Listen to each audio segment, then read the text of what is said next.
ये जो हिंदू नववर्ष बा भारतीय नववर्ष पालनर जो परिकल्पना एवं प्रत्येक वर्ष भारतीय नववर्ष रे आमे जो परिवार मिलन कार्यक्रम करुछु तार विशेष महत्व रही। आमे जेमती आमर घरे विवाह व्रत पूजा जेकोसी विधि पितृश्राद्ध ये सबू आम पंजिका अनुसार आम करिथाउ, कालगणना अनुसार करिथाउ, विक्रम संवत अनुसार करिथाउ। सेमिति ए नववर्ष को आमे आमर पंजिका अनुसार ये हिंदू नववर्ष आम परिवार मानक सहित आमे पालन करिबा यही यार आभिमुख्य।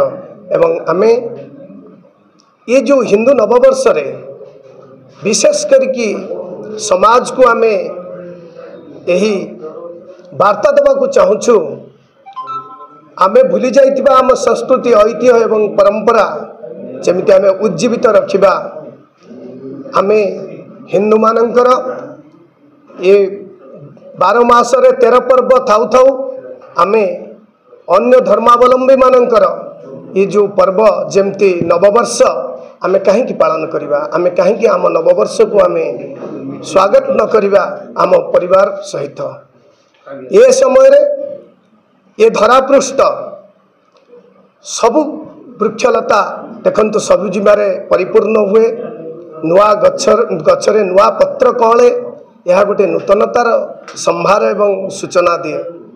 ना थाए यही समय ग्रीष्मर प्रताप, ना थाए यही समय शीतर रौद्र, ये सबुतिर मुक्ति हुई ये बसंत ऋतु ये जो प्रकृतिर नूतन धारण करे, नूतनता धारण करे, सही समय आमे ये नूतन वर्ष पालन करी पृथ्वी रे नववर्ष को आमे आगत करिबा।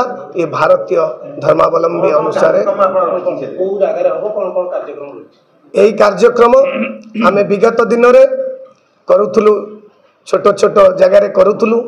धीरे धीरे समस्त लोके एथिरे आग्रह प्रकाश करुचंती एवं बढ़िबारु आमे एथर बाईपास स्थित सरस्वती शिशु मंदिर प्रांगण रे संध्या 7टारू 10टा पर्यंत कार्यक्रम रखिचु।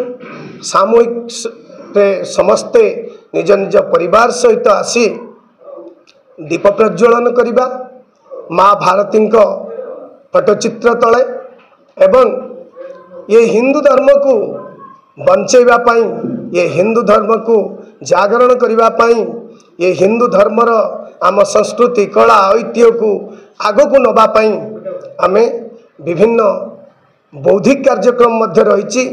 छोट छोट पिला मानकर गीता श्लोक ठारू आरंभ करी तांकर पारदर्शिता रही। ता सहित आमे ये परिशेष रे एक भोजन कार्यक्रम